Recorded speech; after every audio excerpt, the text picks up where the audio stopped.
Alright, welcome back to the channel, y'all.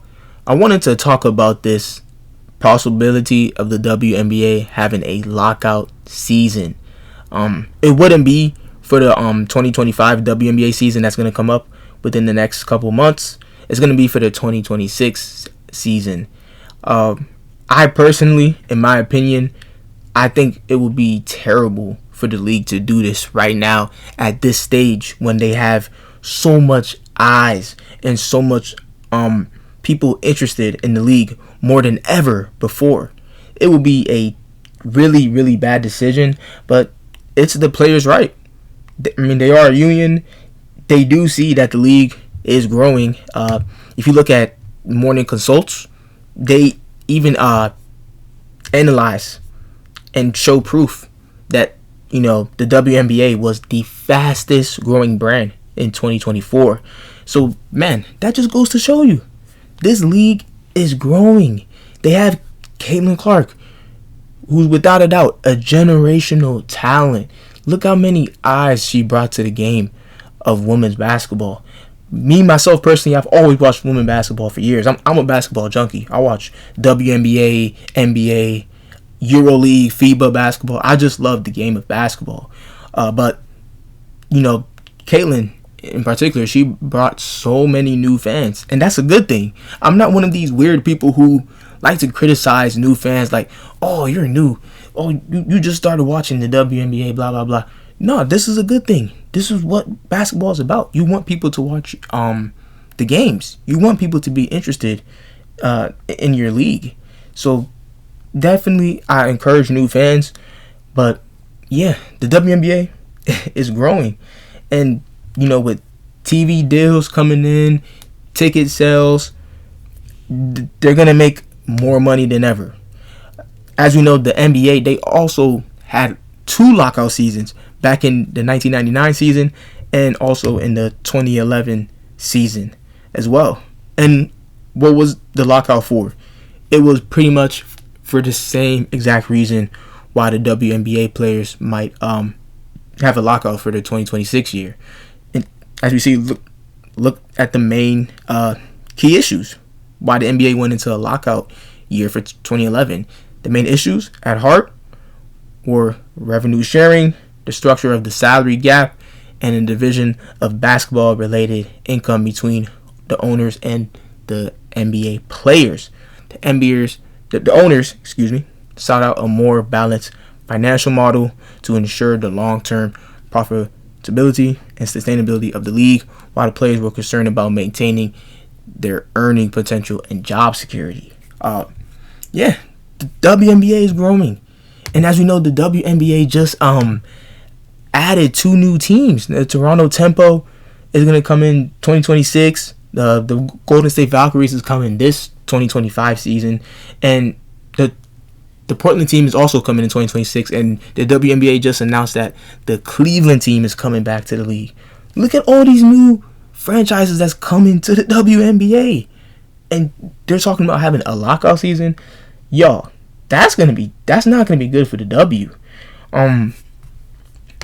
Caitlin Clark, man, she's a generational player, and she brought so many eyes to the game. That whole class did. That whole 2024 draft class did. But man, let's keep it a stack. Let's keep it a buck. Let's keep it 100. Caitlin Clark really is the reason why so many people were drawn. But like I said, I'm a basketball fan. I know how great Angel Reese was. But even before she went to LSU, when she was at Maryland, I knew how great of a basketball player she was. Camila Cardoso was amazing. Cameron Brink, Rakia Jackson, other players, J.C. Sheldon. That class was really good, man. Leah Edwards. People were tuned in to women's college basketball. Pulling in views similar to the men's college basketball. And hey, at this day and age, you can definitely say women's college basketball is more interesting than the men's. Most people only know Cooper Flag. I'm telling you, I talk to people who watch hoops. A lot of people only just know Cooper Flag. But when we talk about women's basketball, they can name so many other players. They can talk about the teams in depth. They watch the games. And, league is growing. And that is why we have expansion happening in the W. Because So many of these college players are good, and it's not like the one and done rule with the men's, who just really want to do one season in college and get to the pros as quick as possible. They're not really building a fan base. That's why I like this WNBA rule where you have to be 22 years old to enter the league. And yeah, the league is growing, and I really just feel like this is just the worst time to even threaten to have a lockout. I really don't think it's good, but hey, these players do deserve to get paid. I ain't gonna lie, these WNBA players are amazing players.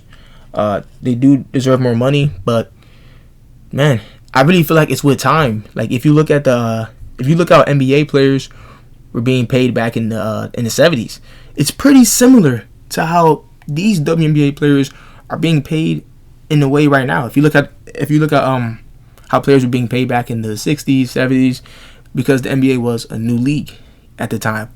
By the time it was in the 60s and 70s, the NBA was only within 20 to 25 years, going on 30, and yeah, it just took time. It just took time for players to for the players to get paid more. And to be realistic, the NBA is definitely carrying the WNBA on its back because they just haven't returned a profit. So the NBA is obviously subsidizing the WNBA, to keep it afloat, and that's a great thing. I'm not saying that to bash the WNBA, but they needed that. They needed that because if the NBA decided to, hey, we don't want to subsidize them anymore, the WNBA will cease to exist.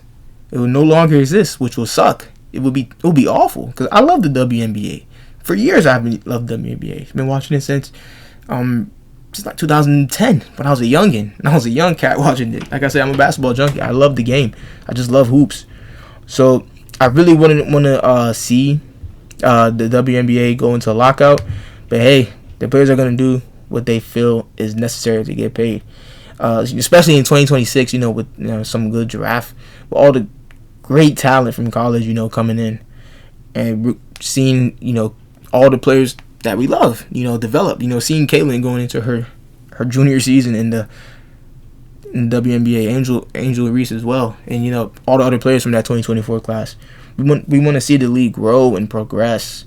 We want to see these new teams, the expansion teams, the Cleveland team that's coming in, the Golden State team, the Toronto team, having the first Canadian, team into the league. It's gonna be amazing to see, yo, and I just think it'll be bad for it to happen, right? But I just want to quickly talk about this. I usually come here and talk about just the game of basketball, break down and analyze it, and just talk about like actual hoops. But I really wanted to touch on this topic because I really would hate to see this happen. But yeah, you guys tell me your thoughts and opinions in the comment section below. Do you think that the WNBA players should really just go into negotiation and be open-minded to what the options are? Because I would really hate for a lockdown for a lockout season to happen when the WNBA is at its best and at its most popular time in history, and it can even grow and be even more popular, because I know it will within 5 years from now. All right, but yeah, you guys tell me your thoughts and opinions in the comment section below, and please stay tuned to my next videos. I'm definitely going to upload another video today, and keep posted for the other videos that's going to come up within this week. All right, thanks. Like, subscribe. Till next video.